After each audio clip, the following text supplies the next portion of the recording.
In the dense, silent forests of Washington state, some secrets are kept for a lifetime. In October of 1998, the Whitman family, Mark, Susan, and their 10-year-old daughter, Chloe, drove into the Cascade Mountains for a weekend trip and vanished from the face of the earth.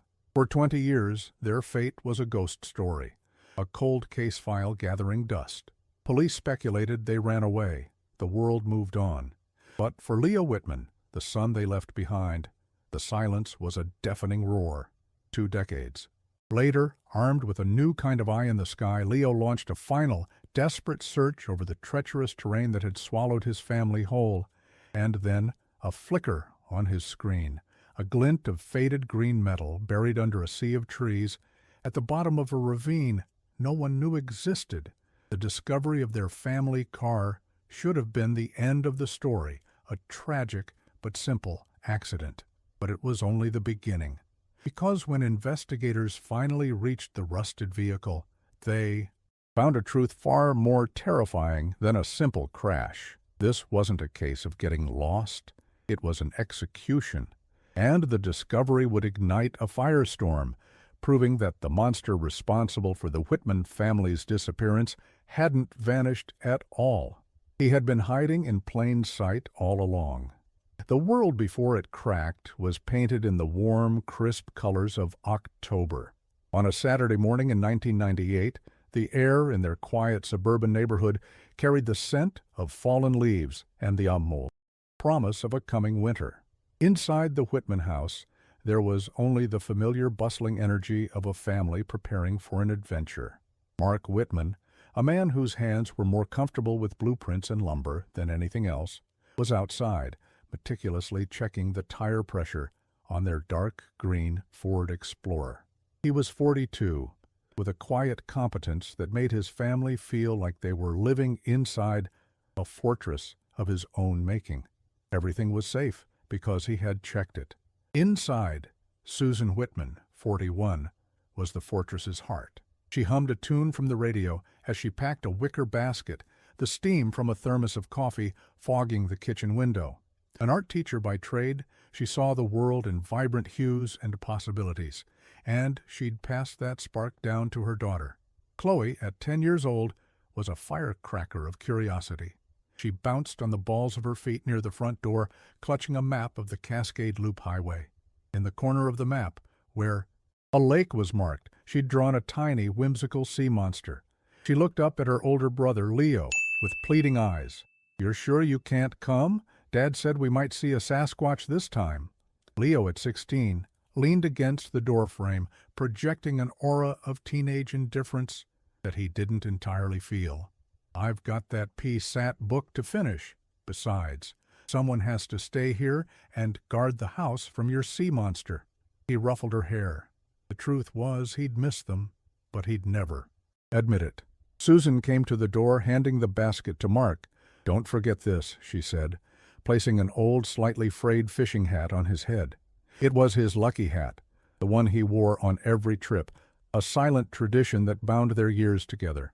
"And you," she said, turning to Leo, "don't just eat pizza for 2 days." "I make no promises," he smiled. Mark loaded the last bag. "We'll be back Sunday evening, kid. Don't burn the house down." Leo watched from the porch as the Explorer pulled away from the curb. His father at the wheel gave a final wave. Chloe pressed her face against the back window, her hand held up in a goodbye that would be seared into his memory. He waved back, a casual, almost dismissive gesture, and then went inside. The silence that filled the house felt temporary, a brief pause before the normal sounds of his family returned. Sunday came and went. Leo spent the day as promised, his head buried in vocabulary lists and math problems, the television droning in the background. As dusk settled, a new kind of quiet began to creep in. He made dinner, setting 4 plates on the table out of habit, before realizing his mistake. He put 3 of them away, the clinking of ceramic echoing in the empty dining room. 7 o'clock, then 8. He told himself there was traffic coming back from the mountains. It was always bad on a Sunday. At 9, the rationalizations began to fray. He picked up the phone and dialed the number for the small motel where They'd planned to stay. The line rang and rang and rang, each tone chipping away at the foundation of his calm. A sleepy voice finally answered. No, the Whitmans had checked out that morning, on time. A cold dread, heavy and numbing, began to pool in his stomach. He stood in the living room, staring at the grandfather clock his parents had inherited. The steady, rhythmic tick-tock had always been a comfort. Now it sounded like a countdown. Each second that passed was a second they were gone. Monday morning was the breaking point. The sun streamed through the windows into a house that was still, silent, and terrifyingly empty. Their beds were made. The mail was on the hall table. Everything was exactly as it should be, except for the gaping hole where 3 people used to be. His hands trembled as he called his aunt. The moment he heard her voice, his own broke. They didn't come home. The hours that followed were a blur of surreal horror. His aunt arrived, her face a mask of forced calm. Then came the police. 2 officers, their uniforms stark and official, in the familiar comfort of his living room. Their questions felt like they were from another reality. Were your parents having any problems, son? Financial? Marital? Leo just shook his head, unable to form words. Problems? His parents didn't have problems. Their life was the one all his friends envied. Solid, stable, safe. The house was no longer his. It became a temporary headquarters for the lost, a place of hushed phone calls and the scratch of pens on notepads. Strangers walked through the rooms where Chloe used to play, their faces etched with professional sympathy. Leo felt like a ghost in his own life, a spectator to the dismantling of his world. Days later, their smiling faces were on the local news. Mark, Susan, and Chloe Whitman. The reporter mentioned the police were exploring all possibilities, including the theory that the family had simply chosen to disappear, to start a new life. The Yamma words were a physical blow to Leo, planting a poisonous seed of doubt in a community desperate for any explanation. It was during this chaotic first week that Frank Murray appeared, Mark's business partner, his best friend. He walked into the house, his own face a portrait of grief, and wrapped Leo in a hug that felt both comforting and constricting. "We'll find them, Leo," Frank said, his voice thick with emotion. "I promise you, we'll find them." But they didn't. The official searches found nothing. Not a broken guardrail, not a piece of clothing, not a single trace of the green Ford Explorer. The news crews left. The phone calls dwindled. The last casserole dish from a sympathetic neighbor was washed and returned. Soon all that was left was the silence, a silence that grew heavier each day, filling every corner of the house. Leo would lie awake at night, staring into the darkness. The image of his family driving away, playing on a loop in his mind. The final wave, the unheard. Goodbyes. The ordinary Saturday morning that had become the stark, unyielding border between his life before and the long, empty desert of what came after. The first year was a landscape of sharp-edged hope and crushing disappointment. Search parties, once filled with determined volunteers, dwindled to a handful of loyal friends before dissolving entirely. The case of the missing Whitman family migrated from the front page to the back pages, and then disappeared into the vast, silent archive of the unsolved. Leo, now 17 and legally in the care of his aunt, refused to let the silence settle. He'd spend hours in the local library, poring over old maps, trying to trace a different path his father might have taken, an overlooked scenic route, a forgotten logging road. He presented his findings to the lead detective, a weary man named Harris, whose patience had long since worn thin. "We've been over this, Leo," Harris said not unkindly, but with a finality that felt like a closed door. "There is no evidence of foul play. The most likely scenario, and I know this is hard to hear, is that they decided to leave. People do it all the time." "Not them," Leo insisted, his voice quiet but fierce. "You didn't know them." "Maybe not," the detective conceded, placing a hand on the boy's shoulder. "But at some point, you have to start living your own life." It was then that Leo understood. The police were not looking for his family. They had closed the book, satisfied with the easiest, cleanest answer. The suggestion that his parents had willingly abandoned him was a cruelty he could not abide, a second theft that took not only their presence, but their character. It was in that cold, sterile office that his hope finally curdled into a hard, cynical resolve. He would never go back to the police again. He would have to look for them himself. Time is a relentless current. It pulls the present into the past, smoothing the sharp edges of a tragedy for everyone except for the one left standing on the shore. For Leo Whitman, the next 20 years were a long, slow drift in an ocean of ambiguity. He graduated from high school. At the ceremony, his aunt sat in the audience, but the two seats beside her remained achingly empty. He stared out at the sea of smiling faces and felt a profound, isolating loneliness. He was an island. He went to college and, to no one's surprise, chose to study land surveying and geographic information systems. The choice felt less like a decision and more like an inevitability. His life had become a problem of geography, a question of an unknown coordinate on a map. His studies gave him the language for his obsession: topography, sightlines, remote sensing. While his classmates used their skills to plan subdivisions and highways, Leo used them to chart the wilderness that had stolen his world. The boyish face from the news reports hardened into the quiet, intense features of a man. At 36, Leo lived alone in a sparse apartment. In the city, there were no family photos on his walls. Instead, there were maps. Massive topographical maps of the Cascade Mountain Range, layered with translucent sheets marking the grids of official searches and his own private ones. He was a successful surveyor, respected for his precision and his tireless work ethic. But his clients never knew that every job was just practice. Every skill he honed was for a single, all-consuming purpose. Through all those years, Frank Murray remained. He was a constant, a shadow of support that hovered at the edge of Leo's life. Frank was there at his high school graduation, his hand heavy on Leo's shoulder, his face a mask of proud, sorrowful surrogate fatherhood. The trust fund Frank had helped establish paid for Leo's tuition, an act of generosity that always felt more like a weight. Frank's kindness was a strange, suffocating thing. Once, when Leo was in college, he'd asked Frank for old files from his father's business, hoping to find a bashiki. Clue? Any clue in the paperwork. Frank had smiled, a sad paternal smile. "Leo, let the past be the past," he'd said, steering the conversation away. "Your father wouldn't want you burdened with all that. You have a bright future. Focus on that."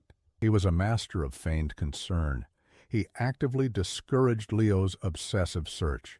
"It's been so many years, son," he'd say over a quiet holiday dinner.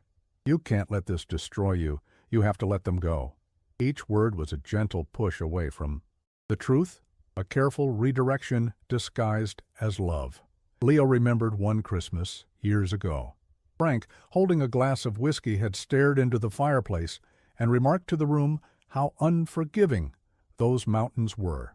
"It's incredible, really," Frank had mused, his voice distant. "A car could go off one of those roads into a ravine, and it could lie there for 100 years before anyone ever found it." At the time, it had sounded like a melancholy reflection on the tragedy. To a retrospect, it would sound like a boast. Now, in the fall of 2018, 2 decades after the disappearance, Leo stood in his office, the low hum of his computer filling the silence. He ran a hand over a new piece of equipment that sat on his workbench. It was a drone, a state-of-the-art quadcopter with a gimbal-stabilized, high-resolution camera. For 20 years, he had been bound to the earth, limited by what he could see from a trail or a roadside. He had walked the ground until his boots wore out. He had studied the maps until the lines were burned into his memory, but he had never seen the landscape the way a hawk does. He had never been able to systematically peel back the canopy of trees that blanketed thousands of square miles of wilderness. He looked from the sleek, dark drone to the massive, marked-up map on his wall. The long desert of uncertainty had stretched for half his life, but now he held a new tool, a new eye, an eye that could fly above the silence and stare down into its darkest, most hidden corners, and perhaps, finally, force it to give up its dead. The fall of 2018 arrived with the same crisp air and palette of dying leaves as it had 20 years prior. But this autumn, Leo Whitman was not waiting. He was hunting. His weekends were no longer his own. They belonged to the grid. Every Saturday and Sunday, if the weather was clear, he would drive his truck hours into the Cascade foothills, to the edge of the vast wilderness where his family's trail had gone cold. This was not a hobby. It was a second job, a methodical, painstaking survey of the impossible. He'd set up on a patch of level ground, his laptop open on the hood of his truck. On the screen, a satellite map was overlaid with a precise grid of his own design, sectioning thousands of acres of forest into manageable squares. He would launch the drone, its electric motors a high-pitched whine against the profound silence of the woods. It would ascend, catch the signal for its pre-programmed flight path, and begin its slow, meticulous lawnmower pattern, flying back and forth, its camera aimed perpetually downward. For hours, the feed that streamed to his laptop was a hypnotic, monotonous sea of green and brown. Treetops, shadows, the occasional flash of a stream. He'd watch, his eyes scanning for any shape that didn't belong, any color that was out of place. It was a search for a single jarring note in nature's symphony. Most days, he found nothing. He would pack up his gear as the sun began to dip below the peaks, the familiar weight of failure settling in his chest, and drive home in silence. On one such Sunday in October, he was on his third and final battery pack. The light was starting to fade, casting long, distorted shadows across the landscape. He was scanning a section designated 7B, a particularly brutal piece of terrain characterized by steep ravines and dense, old-growth firs. It was an area the original ground searches had dismissed as virtually impassable. He felt the familiar pang of futility and was about to trigger the drone's recall function. He gave the screen one last tired glance. More trees, more shadows. But then, something. It was almost nothing. A flicker of aberrant color. A shape that was too smooth, too uniform to be a rock. It was a patch of oxidized red-brown, a color that mimicked the rust-hued fungus on a dying tree, but was different enough to snag at the corner of his vision. His entire body went rigid. His heart hammered against his ribs. With hands that suddenly felt clumsy, he disconnected the drone from its automated path, taking manual control. The drone stopped its lateral movement and hovered. He pushed the controls forward, lowering its altitude, sending it down into the canopy. The signal flickered, threatening to disconnect. He held his breath. The image on the screen grew larger, resolving from a vague shape into something sickeningly familiar. A line. The distinct, curved line of a vehicle's roof. Then a hollowed-out rectangle that used to be a window. And finally, the unmistakable, boxy silhouette of a 1996 Ford Explorer. Its green paint faded and blistered, half buried in soil and leaves, tilted at a severe angle at the bottom of a ravine he never knew existed. It looked like the fossil of some great metallic beast that had fallen from the sky. The breath he was holding escaped in a ragged, shallow gasp. For 20 years, his family had been a theory, a ghost story, whispered in his own mind. Now they were a GPS coordinate, a tangible point of horror on the face of the earth. He felt no relief, no triumph, only a cold, sweeping wave of nausea that threatened to bring him to his knees. The agonizing torture of uncertainty was over, but the brutal reality of a tomb had just begun. His fingers, trembling violently, moved the mouse. He marked the location. He saved the coordinates. He watched the image on the screen for a long time, a silent vigil for a grave he had just discovered from 1,000 feet in the air. He didn't call 911.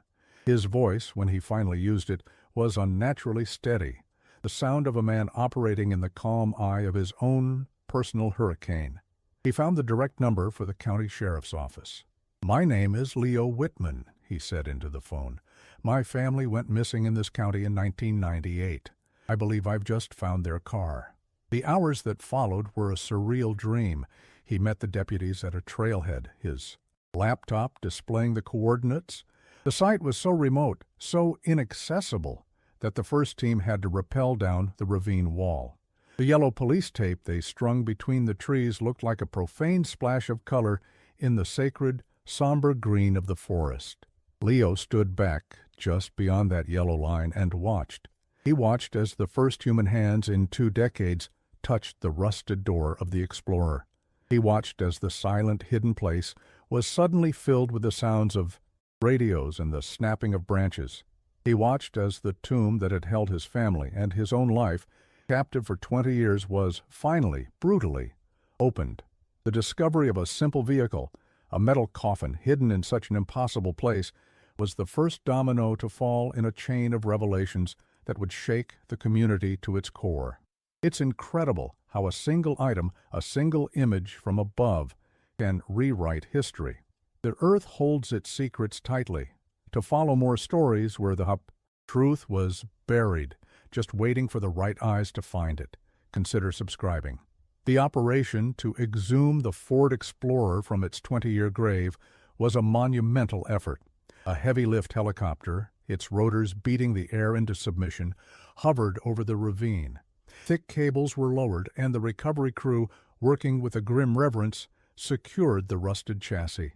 Leo watched from a distance as the car, a mangled ghost of his childhood, was lifted into the sky.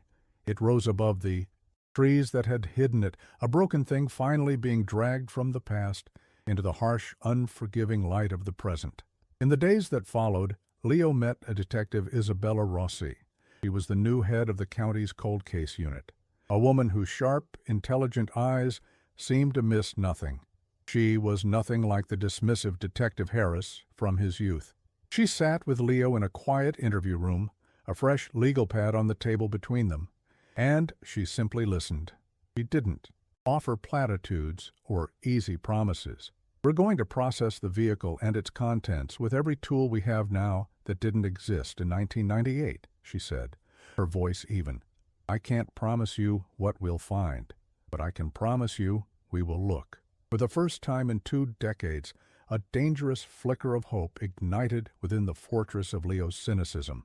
He had been let down by authority before, but there was a quiet tenacity in Rossi's demeanor that felt different.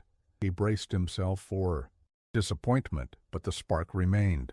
The initial news came through unofficial channels, whispers that made their way to the media. The damage to the vehicle was extensive, consistent with a high-velocity impact.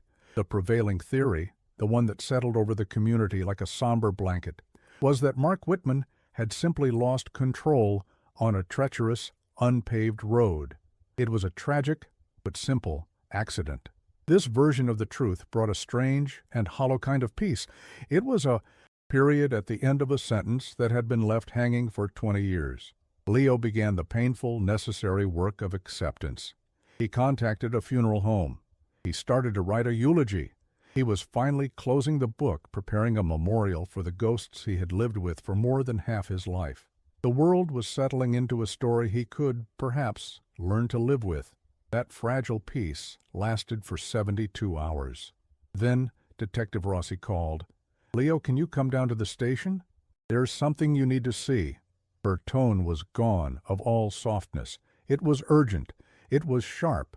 He sat in the same interview room, but the atmosphere had changed. The air was electric with a new, terrible energy. Rossi didn't waste time. She slid a file across the table. This was not an accident, Leo. Inside the file were high-resolution forensic photographs. The team had meticulously stripped the corroded outer panels from the driver's side door. Beneath the rust preserved in the metal of the interior frame were 3 small, distinct perforations. They were clean, almost surgical. "The lab confirmed it this morning," Rossi continued, her voice low. "Bullet holes from a 9mm handgun fired from outside the vehicle just before it went over the edge." The floor fell away. The simple, heartbreaking story that Leo had just begun to accept shattered into a million pieces. The grief he had been processing was instantly vaporized by something hotter, sharper, and more primal: rage. For 20 years, the world had seen him as the son of parents who ran away or made a fatal mistake. The truth was infinitely more profane. He was the son of parents who had been executed. "There's more," Rossi said, her gaze steady on his. Her team had carefully disassembled the dashboard, which had been crushed on impact. Tucked deep inside the glove compartment, in a plastic folder that had been partially melted by humidity and time, they found something the killer, in their haste, had overlooked. It was a small business ledger. Rossi showed him the digital scans on a tablet. The handwriting was his father's, unmistakable, even after all these years. The last several pages were a frantic scrawl of notes, circled figures, and calculations that laid out a clear, undeniable pattern of embezzlement. Someone had been systematically stealing from Whitman Construction. It was the second shock wave, and it hit him harder than the first. This wasn't a random act of violence on a lonely road. It was targeted. It was planned. His father was silenced because of what was written on these pages. The investigation, once a cold case with no leads, now had a motive. And with a motive, it had a direction. It pointed straight back to his father's business, to his partners, to his friends. Leo sat there, the hum of the office air conditioner the only sound he could hear. The negligence of the original investigation was a crime in itself. The ran-away theory hadn't just been a mistake. It had been a gift to a murderer, a 20-year head start. His mind, a finely tuned machine for remembering details, began to race, sifting through 2 decades of memories, reevaluating every handshake, every word of condolence, every gesture of support. And then a memory surfaced, unbidden. Frank Murray, the grieving friend, the supportive uncle, the man who paid for his college education. Frank, whose entire life, whose entire fortune was built on the foundations of that same company. The camera of Leo's mind focused on Frank's face, on his sad smiles and his looks of pained sympathy. A new and monstrous suspicion began to form, a thought so terrible, so steeped in betrayal, that he could barely allow it to take shape. The ghost of the past had returned, and it was wearing the face of the man who had called him son. The cold case unit's office was transformed. What was once a room of dormant files became the nerve center of an active triple homicide investigation. On a large whiteboard, the smiling faces of Mark, Susan, and Chloe Whitman were pinned up, a haunting reminder of what was stolen. Next to them were photos of the mangled explorer, a close-up of the bullet holes, and scanned pages from the half-burned ledger. Detective Rossi and her team began the painstaking work of resurrecting a 20-year-old world. They started by calling in ghosts. One by one, the key employees of Whitman Construction from 1998 were brought in for interviews. They were all 20 years older now, their memories softened by time, their faces etched with the surprise of being pulled back into a tragedy they thought was long buried. They spoke of Mark as a good boss, of the shock of his disappearance, but none could offer a concrete lead. Then it was Frank Murray's turn. He arrived at the station not with a lawyer, but with an air of solemn duty. He was here to help, to do anything he could to find justice for his best friend. His performance was masterful. When Rossi informed him that the family had been murdered, his face crumpled in a display of gut-wrenching, believable shock. He wiped a tear from his eye. "Murdered?" he choked out. "All this time, I thought, my God." Rossi let the moment sit before she began her questions. "Frank, we need to understand what was happening at the company back then. Were there any problems? Any major disputes Mark was involved in?" Frank shook his head emphatically, his face a mask of earnest sincerity. "No, not at all. Mark and we were brothers. The business was doing great. We were landing new contracts. Everyone was happy." It was the perfect lie, delivered with the confidence of a man who had been telling it for 2 decades. Rossi, with the damning evidence from the ledger sitting in a file on her desk, simply nodded, letting the lie hang in the stale air of the interview room. She made a small note on her pad and moved on, giving him just enough rope. Leo, meanwhile, was trapped in a prison of his own memories. He couldn't eat. He couldn't sleep. He paced the floor of his apartment, the image of Frank's kind, supportive face at war with the cold, hard facts of the investigation. He stood before the large map on his wall, staring at the red circle that marked the location of the ravine, Sector 7B. And then something clicked. A stray memory, a meaningless comment from a long-ago Christmas party, suddenly blazed with significance. He fumbled for his phone and dialed Rossi's number. "Detective," he said, his voice tight, hurried. "I remembered something Frank said." He told her about the chilling remark Frank had made, about how a car could disappear in those mountains forever. "But there's more," Leo continued, his voice dropping. "He called it his old hunting spot. He was laughing with one of his buddies about it. He said he knew Sector 7B like the back of his hand because he used to hunt deer there." Rossi was silent for a moment on the other end. "Leo," she finally said, "there are no official hunting grounds anywhere near that sector. It's too remote, too dangerous." "I know," Leo said. "That's why I remembered it." The phone call was the key. It placed Frank at the scene of the crime, giving him an intimate, non-public knowledge of the perfect dumping ground. Armed with this, Rossi's team began to dig deeper, expanding their search beyond business records and into Frank Murray's personal life. They found a disgruntled foreman who had been fired by Frank just months after the Whitmans vanished. When asked about Frank's habits, the man scoffed. "Frank was obsessed with appearances," the foreman said, "but he had this one weird thing. He owned a small, worthless plot of land way up in the mountains. No cabin, no view, nothing. Once I asked him what he used it for. He got real quiet and said it was his private retreat. Heard him bragging to a buddy once about doing some uninterrupted target practice up there." The comment about target practice immediately raised a flag for Rossi. Back at the office, she had her team pull the county property records for Frank Murray. After a few hours of digging, a junior detective called her over to his screen. "Detective, you need to see this." He pointed to a digital plat map. "Murray has owned this parcel since 1995. It's a 10-acre square of undeveloped woodland." He zoomed out, overlaying it with the grid map from Leo's search. The property was located squarely in the center of Sector 7B. Rossi stared at the screen. Leo's memory put Frank in the area, but this was concrete. This wasn't just a hunting spot, Frank knew. It was a piece of land he owned. A perfect private place to dispose of a car and control the scene. The pieces were snapping into place with terrifying speed. Rossi stood before the whiteboard. She had motive.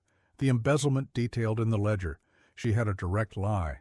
Frank's denial of any business troubles. She had opportunity, his expert knowledge of the remote, hidden ravine.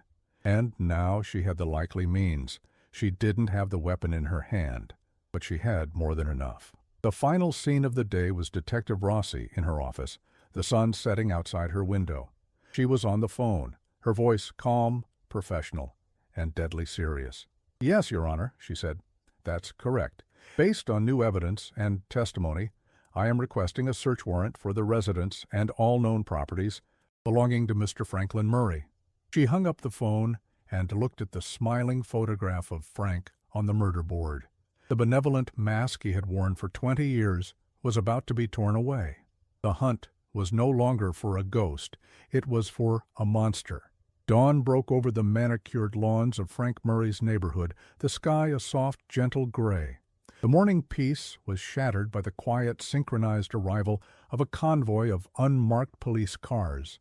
They moved without sirens, a silent, deadly procession that stopped in front of a sprawling, opulent home built with money stained by blood. Frank answered the door in silk pajamas, a look of sleepy indignation on his face. "Do you have any idea what time it is?" he began, but the words died in his throat when he saw Detective Rossi standing on his doorstep, holding up a search warrant. For the first time, a flicker of pure animal fear flashed in his eyes. The mask cracked. His protests were useless. The search team, clinical and efficient, swept through the house. Frank was made to sit in his own lavish living room, a prisoner surrounded by the trappings of a life he had stolen. He watched as they opened every drawer, checked every closet, and ran gloved hands over every surface. He tried to project outrage, threatening lawsuits and calling his lawyer, but his voice lacked conviction. He was a king watching his castle being dismantled, stone by stone. For hours, the search yielded nothing of consequence. In his study, they found an impressive gun collection, legally owned and beautifully displayed in a glass case. But they were looking for a specific type of weapon. The ballistics report indicated the bullets were fired from a 9mm pistol, and a cold knot of doubt began to form in the investigators' stomachs. Perhaps Frank had been smart enough to get rid of the murder weapon decades ago, but Rossi's lead forensic tech had an eye for things that were out of place. He noticed faint, almost invisible, scuff marks on the hardwood floor near the edge of a heavy Persian rug. It took 2 officers to roll it back, revealing a section of flooring where the seams were just slightly uneven. They pried the boards up. Beneath them was a small, hidden compartment, its interior lined with lead. And inside, nestled on a bed of faded black velvet, was the pistol, a Walther P-88. It had been meticulously cleaned and oiled, a prized trophy for a collector. But to the eyes of a forensic scientist, it was a treasure trove. Even the most thorough cleaning could not erase 20 years of microscopic traces, particles of rust from the car door, specks of gunpowder residue deep within the firing mechanism. Frank saw them lift the gun out in a clear evidence bag. He saw the look of grim triumph on Rossi's face, and in that moment, he broke. The carefully constructed facade of the benevolent patriarch, the grieving friend, the successful businessman, it all dissolved into nothing, revealing the cold, cornered predator beneath. As Rossi recited his rights, his hands cuffed behind his back, he said nothing. There was nothing left to say. With Frank Murray in custody, the full horrifying story could finally be told. It was a simple, ugly tale of greed. Frank's ambition had always outpaced his ethics. He began skimming from the company, small amounts at first, confident in his ability to hide his tracks. But the numbers grew, the lies compounded, until he had embezzled a fortune. Mark Whitman, honest and meticulous to a fault, found the discrepancies. He didn't go to the authorities. In an act of misplaced loyalty, he went to his friend first. He confronted Frank not with rage, but with a quiet, devastating disappointment. He gave Frank a chance to pay it back, to make it right, without destroying their lives. It was an act of mercy that would cost Mark everything. For a sociopath like Frank, being exposed was not an option. Being disgraced was a fate worse than death. He saw only one way to protect his stolen empire. He planned the weekend trip with Mark, suggesting a meeting at a remote property they co-owned to talk things over. He knew Mark would bring his family. He counted on it. The ambush was brutally efficient. He stopped the car with a volley of shots, killing Mark instantly. Susan and Chloe were witnesses, and in Frank's cold calculus, they were loose ends. He pushed the explorer into the ravine he knew so well from his illicit hunting trips, a place of shadows and secrets, and then drove away, confident his crime was buried forever. The ultimate act of his monstrous deception was the performance that followed. 2 decades of feigned grief, of crocodile tears, of manipulating the son of the man he had murdered. Back in his apartment, Leo sat by the phone, waiting. When it finally rang, he snatched it up. It was Rossi. The camera of the mind holds on Leo's face as he listens. We do not hear Rossi's words. We only see their effect. We see the last vestiges of hope drain from his eyes. We see the tension in his jaw as the terrible truth is confirmed. We see his body slump as the full weight of 20 years of betrayal comes crashing down upon him. He lowers the phone, his hand falling into his lap. It is not the release of justice he feels. It is the crushing anchor of knowledge, dragging him down into the cold, dark depths of what one man's evil had done to his world.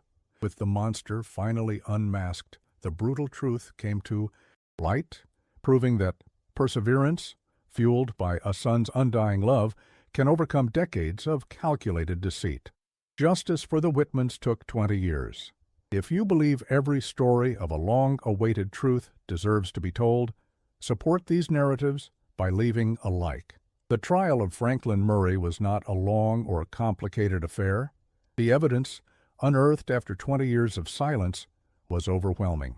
The prosecution, led by a calm and methodical district attorney, laid out the case brick by brick. They presented the Walther P-88, its ballistics a perfect and undeniable match to the bullets that had shattered the Whitman family's lives. They presented the scorched ledger, a clear motive of greed and desperation. They presented Leo's testimony, which placed Frank's intimate knowledge at the heart of the crime scene. Frank, stripped of his tailored suits and aura of power, looked small and withered in the defendant's chair. He was a ghost of the man he had pretended to be, his claims of innocence ringing hollow against the mountain of truth. The jury took less than 4 hours to reach a verdict, guilty on all 3 counts of murder in the first degree. The judge, a woman with weary eyes that had seen the worst of humanity, sentenced him to 3 consecutive life sentences without the possibility of parole. As Frank was led from the courtroom, he looked towards Leo one last time, his face empty of remorse, a final silent testament to the void where his soul should have been. The court had given him a life sentence, but it was nothing compared to the one he had imposed upon Leo 2 decades before. That night Leo sat in his apartment, the silence heavier than ever. It was no longer the silence of questions, but the crushing weight of answers. His life's mission was complete, and he was completely lost. He stared at the massive map on his wall, the red circle around Sector 7B now feeling like a scar on his own heart. He turned on the TV, desperate for noise, and saw a local news report. A family was pleading for help, holding up a picture of their teenage son who had gone missing while hiking in the Rockies.